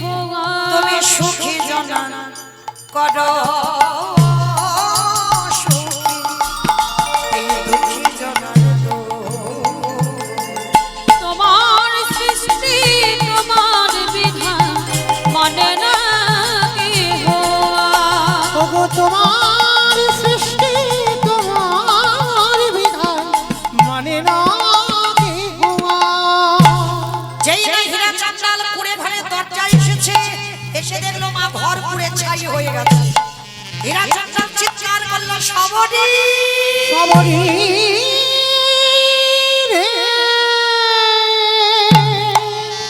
ও, প্রথমে তুমি আমার স্ত্রী কেড়ে নিয়েছো, তারপরে তুমি আমার ঘর কেড়ে নিয়েছো, তারপরে তুমি আমার কন্যাটাকেও কেড়ে নিলে। বেশ, এবার আমার পালা তো, আমি আসছি তোমার কাছে। হীরা চন্ডাল সরুজ নদীর জলে ঝাঁপ দিতে যাবে, পিছন থেকে সবরী মা ডাক দিল বাবা। পিছনে তাকিয়ে দেখলো গাভীর উদরের নিচে বসে আছে সবরী মা। মা, তোর কিছু হয়নি? হবে কেন? রাখে হরি মানে কি? মারে হরি রাখে কি? চল, আজকে সবরীর হাত ধরে শেখালো জানিস মা, আমাদের জীবনে বড় অভাব, বড় কষ্ট, তবু আমি তোকে একটা কথা বলে দিই, জীবনে কারোর কাছে হাত পেতে কিছু নিবি না। কেউ যদি কিছু দেয় চেষ্টা করবি তার দ্বিগুণ দিতে। শিক্ষা, সংস্কার আমরা তো পাই না বাবা, সন্তানদেরকে শিক্ষাই দিতে পারি না। কিন্তু এগুলো দিতে হবে। আজকে সবরই মাকে শেখালো, শোন মা, কেউ যদি একটুখানি কিছু দেয় চেষ্টা করবি তুই দ্বিগুণ দিতে, কারোর কাছ থেকে হাত পেতে এমনি এমনি কিছু নিবি না। বাপ মেয়ে দুজনে নতুন করে আবার ঘর বাঁধলো। কিছুদিন পরে ভগবান মনে মনে ভাবলো, দেখি এবার সবরই তুই কি করিস। 6 বছরের মেয়ে 3 দিনের জ্বরে দৈব দুর্ঘটনায় হীরা চণ্ডালের মৃত্যু হয়ে গেল। কে গো মায়েরা, জীবনে কতটুকু কষ্ট পেয়েছো, কৃষ্ণ পাবে। যারা যারা ভগবানের ভক্ত বাবা, তাদের জীবনী শুনলে না পাগলের মতো কাঁদবে। দেখো আজকের এই মেয়েটার জীবন, জন্ম দিয়ে মা চলে গেল, 6 বছর বয়সে বাবা হারালো, একা হয়ে গেল। আর এই একা হয়ে গিয়ে এই পঞ্চবটির বনে একাধারে মতঙ্গ সাধুদের আশ্রম, এই সাধুদের কাছে গিয়ে, এ তো চণ্ডালিনী ছোট জাত, আর ছোট জাতিদের একটু প্রত্যেকটা মানুষ একটু ঘৃণার চোখে দেখে। কিন্তু বাবা এটা আমার ভগবানের কিন্তু নয়, কে নিচু জাত কে উঁচু জাত এটা আমার ভগবান করে না। তো আজকে সেই যে মতঙ্গ সাধুরা যখন প্রসাদ পেত না, আর ওই প্রসাদ পেয়ে যেগুলো ফেলে দিত নর্দমায়, কুকুর বিড়ালে খেত, সবরই মা ওই কুকুর বিড়ালের সঙ্গে এঁঠোগুলো খায়। একদিন সবরই চেতনা হলো, আমার বাবা তো বলে রেখেছে কারোর কাছ থেকে কিছু নিলে দিতে হয়, কিন্তু এদের এঁঠো যে আমি খাচ্ছি, আমি তো কিছু দিতে পারছি না, তাহলে আমাকে কিছু দিতে হবে। কিন্তু কি দেব? ওই 6 বছরের মেয়ে কি করেছিল জানো? জঙ্গলে জঙ্গলে ঘুরে শুকনো শুকনো কাঠ নিয়ে মতঙ্গ সাধুদের রান্নাঘরে রাত্রিবেলা গুছিয়ে রাখতো, আর ওই সাধুরা সকালবেলা রান্না করে প্রসাদ পেত, সাধু সেবা হয়ে যেত। কিন্তু একদিন বাবা কালের চক্রে সবরী মা ধরা পড়ে গেছে। মতঙ্গ সাধুরা হাত ধরে বলে বলেন, এই মেয়ে, তার মানে তুই প্রতিদিন আমাদের এই রান্নাঘরে কাঠ এনে দিস? কে তুই? নাম কি? থাকিস কোথায়? বাড়ি কোথায়? বাবা মাকে? সবরী বলল, আমি সবর। ও তুই সেই ছোট জাতের মেয়ে না? তুই সেই নিজ জাতি, তোর বাবা চণ্ডাল? সবরই বলে বলেন, আচ্ছা তোমরা বারবার আমাকে ছোট জাত কেন বলো গো? আমার ভগবান তো জীবনে ছোট জাত করেনি। ভগবান বলেছে, মুচি হয়ে শুচি হয় যদি কৃষ্ণ ভজে, শুচি হয়ে মুচি হয় যদি কৃষ্ণ তবে। তাহলে তোমাদের এত জাত বিচার কিসের গো? তোমরা বারবার আমাকে ছোট জাত বলো। তাই মেয়ে, এইটুকু মেয়ের মুখ থেকে আমরা শিক্ষা পাবো? দেখাচ্ছি মজা দাঁড়া। সবাই মিলে ওই জ্বালানি কাঠ দিয়ে ওই সবরীকে বেত্রাঘাত, দূর হয়ে যা, বেরিয়ে যা, দূর হয়ে যা, দয়া মা দয়া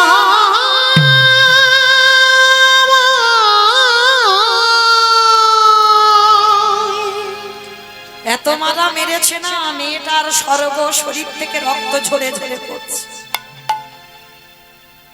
আর ওদের মধ্যে দিয়ে বাবা একজন সাধু ছিল, যার নাম হচ্ছে রামানন্দ স্বামী।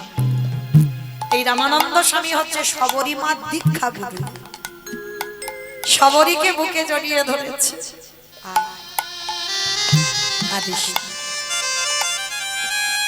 সবাই তোকে দূর দূর করে তাড়িয়ে দিচ্ছে, আজ আমি তোকে দীক্ষা দেব, আয়। কর্ণ বলে দীক্ষা দিল সবরী মা। আর শোন, যা কিছু খাবি, যা কিছু করবি, যেটাই খাবি আমার প্রভু রামচন্দ্রকে দিয়ে খাবি। কি মায়েরা, আপনারা দিয়ে খান তো? ভগবানকে দিয়ে খান? আমি শুধু থালা ভর্তি করে দিতে বলিনি। এখানে আমরা সংসারী মানুষ, সবাই তো প্রসাদ ভোজী নয়, সবাই তো দিয়ে পেতে পাচ্ছি না।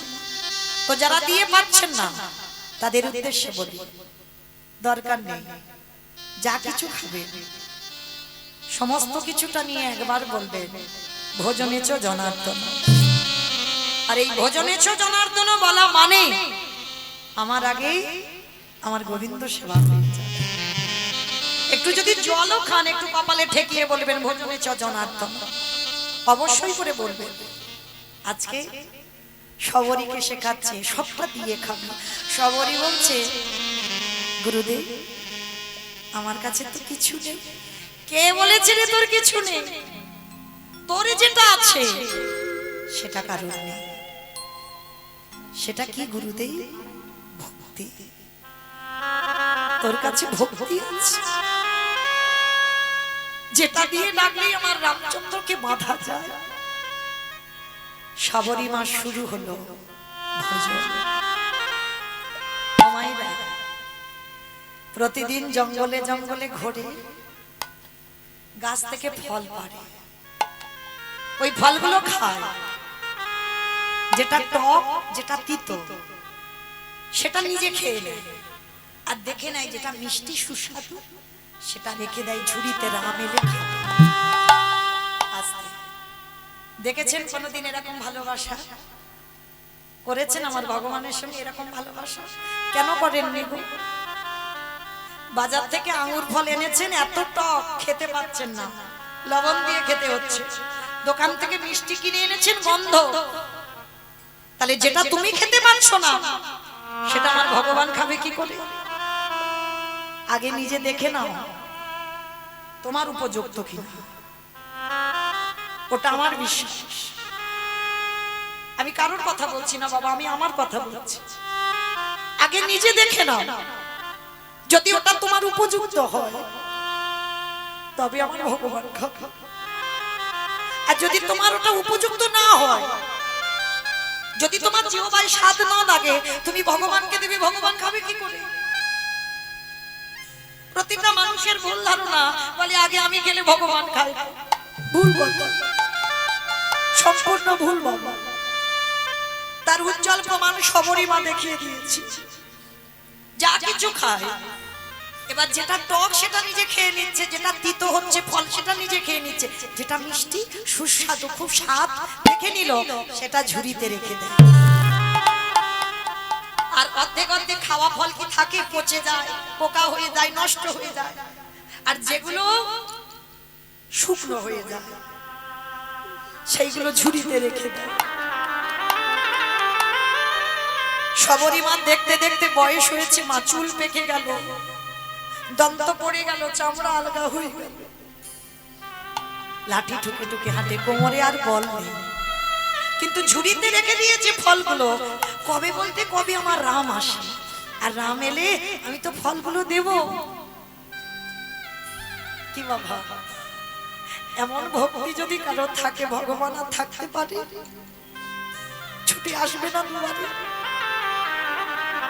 লক্ষণকে সঙ্গে নিয়ে রামচন্দ্র এসে গেছে সবরী মার দরজায়।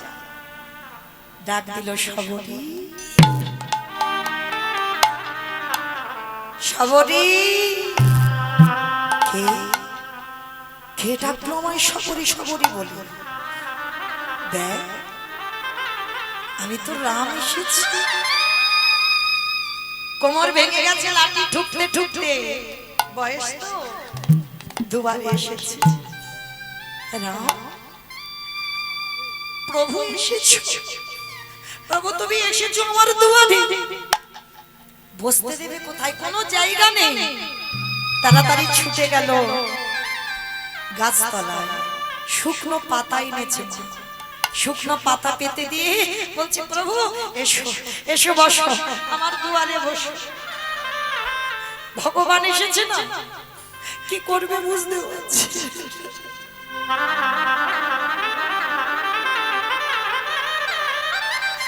যদি কারোর ঘরে ভগবান আসে বুঝতে পারে না বাবা, কি করবে, কোন কাজটা করবে? বসো প্রভু বসো। ঘরে একটা পাত্র নেই যে পাত্রে করে জল এনে রামচন্দ্রের চরণ দুটো ধোয়া। সবরী মায়া ওই পাতার উপরে রামচন্দ্রকে বসাই,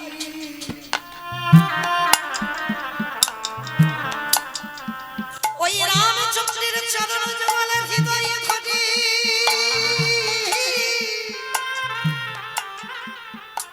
এই বাচ্চিকে জগতে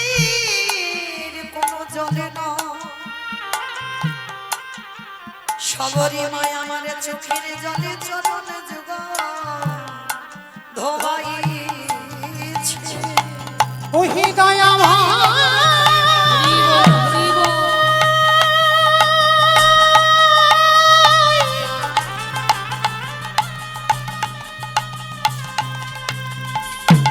তোমার আশা পথে নয়নে দিকে কত কাল আমার কেটে গেল বুঝি এত কালে পটে এই অভাগিনী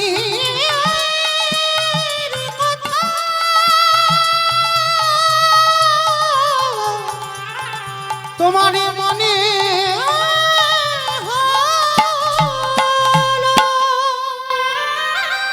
চোখের জলে চরণ দুটো ধৌত করে দিল। আঁচল দিয়ে চরণ মোছালে যদি ব্যথা লাগে মাথার কেশটা খুলে দিয়েছে। রামচন্দ্রের চরণ দুটো মুছিয়ে দিল। ভগবান বলছে মা সবরি কিছু খেতে দিবি মা, বড্ড খিদে পেয়েছে, খেতে দিবি। প্রভু তুমি এই কাঙালি এই ছোট জাতের হাতে খাবে ছু। কে বলে ছোট জাত? আমি ওই ছোট জাতেরই হাতে খাবো বলে ছুটে এসেছি। দে না। ছুটে গেল ঘরে, আর ঘরে গিয়ে বাবা দেখছে সেই ঝুড়িতে যে ফলগুলো শুকনো হয়ে গেছে খাওয়া ফল অর্ধেক করে সবরই খেয়ে রেখেছে। ওই ঝুড়িটা এনেছে, ঝুড়িটা এনে ওই একটা খাওয়া ফলে নিয়ে হাত আর রামের বদনে উঠছে না, কোমর ভেঙে গেছে। সবরই মা ঢুক করে কেঁদে উঠল, দয়াময় যখন আমার ইন্দ্রিয় সতেজ ছিল তখন তুমি এলে না, আর যখন আমার ইন্দ্রিয়গুলো দুর্বল হয়ে পড়ল এখন আমার হাত আর তোমার বদনে উঠছে না, তুমি এলে। ভগবান হাসি আর বলে সবরি ভক্ত যখন আসতে পারে না আমি নিজে ভক্তের কাছে যাই। নত হলো ভগবান। ওই অর্ধেক সবরির খাওয়া ফল যেই না রামের বদনে দিতে গেল পাশে লক্ষণ দাঁড়িয়েছিল, সবরির হাতটা চেপে ধরে চাইবে। তোর লজ্জা করে না? আমার দাদার বদনে সবাই রাজভোগ দেয়, কত ফল মূল মিষ্টি মিষ্টান্ন প্রক্ষন্ন দামি দামি খাবার দেয়, আর তোর মুখে থুতু লালা লেগে আছে। এঠো তুই কিনা আমার দাদার বদনে দিস? ওই হাত থেকে ফলটা কেড়ে নিয়ে একেবারে দূর করে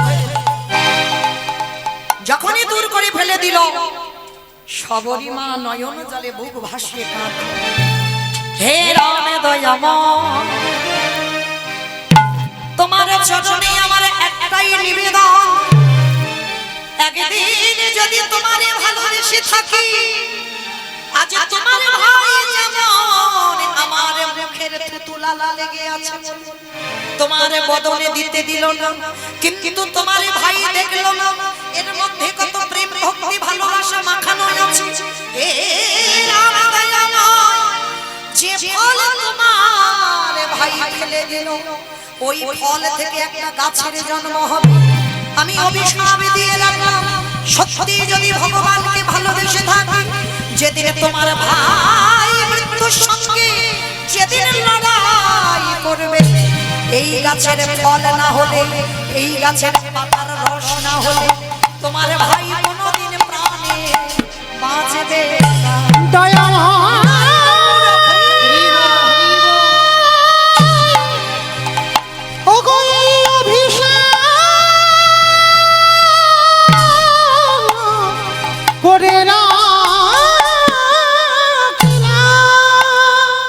অভিশাপ দিল সবরি মা, ফলটা লক্ষণ যেখানে ফেললো বলল গন্ধমাদন পর্বত, আর ওই গন্ধমাদন পর্বতে গিয়ে সবরি নেঠো ফল থেকে জন্ম নিল বিশল্য করলি পাতা।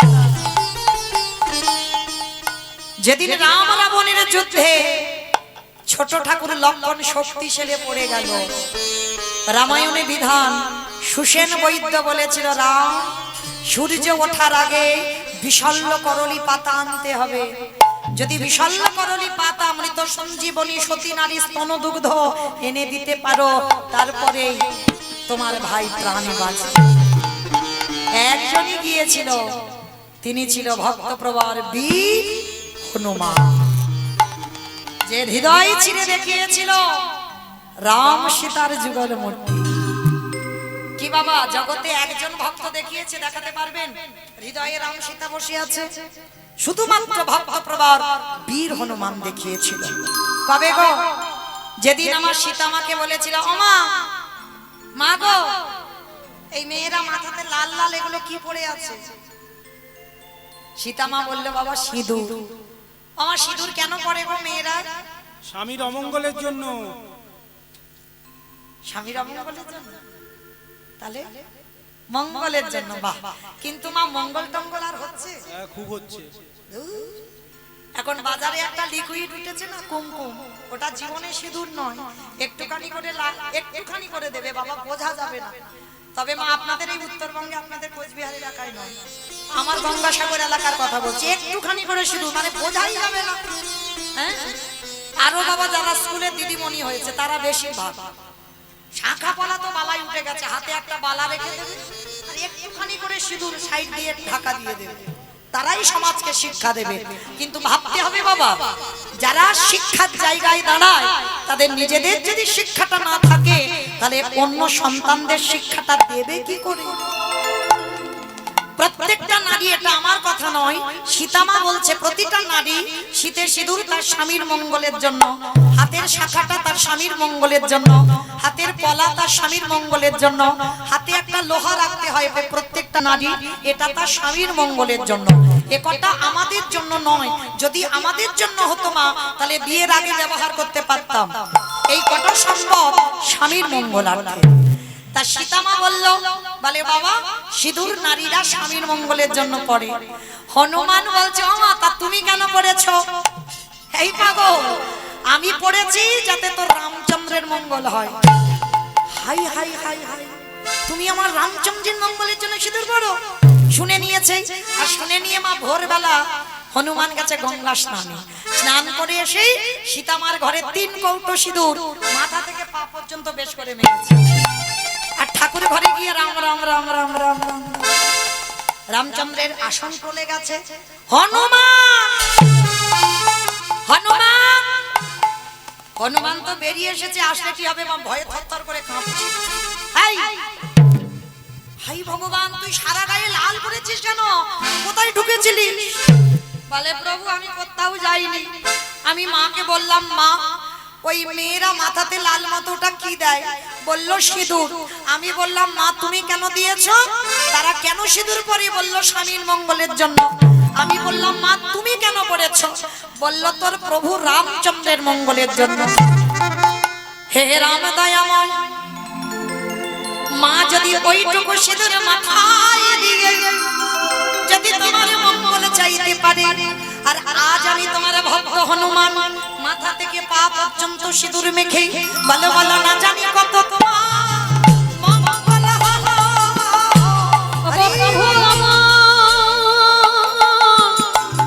রাম দয়াময়, না জানি তোমার কত মঙ্গল হলো।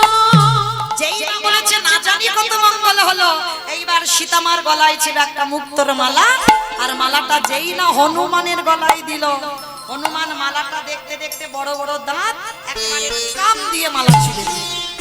সীতা রেগে গিয়ে বলল, এই জন্য তোকে বলে হনুমান, হনুমানের গলায় মুক্তোর মালা সাজি।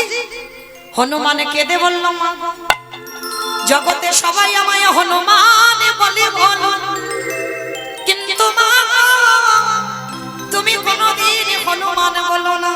কেন জানো মা? আমার প্রতিটা লোমকূপে লেখা আছে রাম সীতার নাম। সেই দিন বড় বড় নখ দিয়ে বক্ষটা বিদীর্ণ করে দেখালো, দেখো মা হৃদয়ে রাম সীতা জবানে বসে আছে।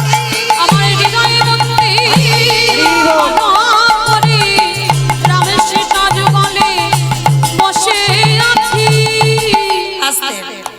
আজকে সেই সবরী মা যেখানে ফলটা ফেললো, বিশাল করলি পাতার জন্ম হলো, ভক্তপ্রবর বীর হনুমান আনতে গেল, আর এনে আর সেই বিশল্য করলি পাতার রস ভালো করে নিগড়ে নিয়ে লক্ষণের বদনে দিল। লক্ষণ প্রাণ ফিরে পেয়ে রামচন্দ্রকে প্রশ্ন করেছিল, দাদা তুমি যদি মনে করতে তাহলে আমার প্রাণটা কি বাঁচাতে পারতে না? কি দরকার ছিল হনুমান গিয়ে গন্ধমাদন পর্বতে বিশল্য করলি পাতা আনা? রামচন্দ্র হেসে বললেন, ছিল ভাই ছিল। কি ছিল দাদা? এই জগৎকে আমি দেখিয়ে দিলাম, আমি মনে করলে আমার ভাইকে আমি প্রাণ দিতে পারতাম, বাঁচাতে পারতাম, কিন্তু কেন বাঁচালাম না জানো?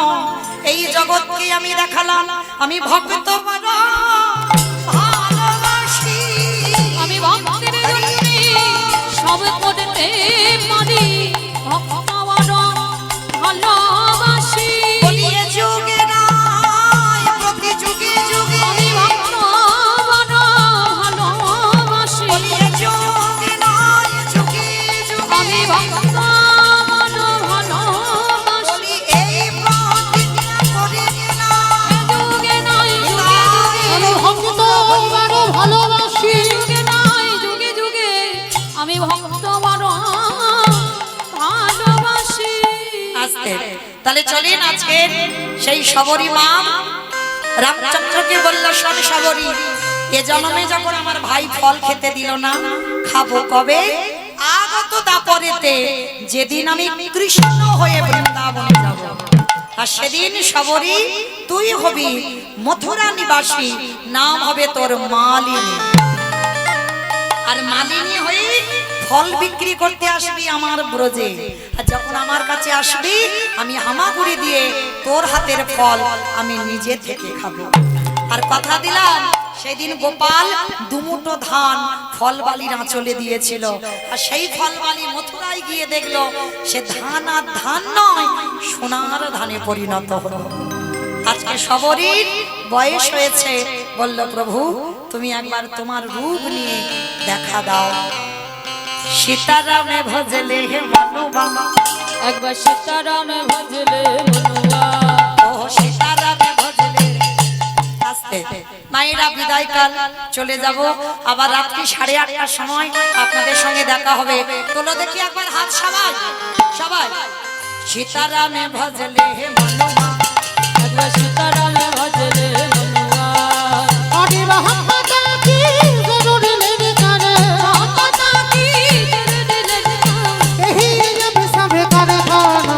সীতারামে ভজলে মনুয়া, এবারে ভগবান প্রেমানন্দে হরি বল হরি বল হরি বল। সীতারামে ভজলে ভক্ত আরে ভগবানের মিলন হইল, প্রেমানন্দে সবে মিলে হরি হরি হরি বল।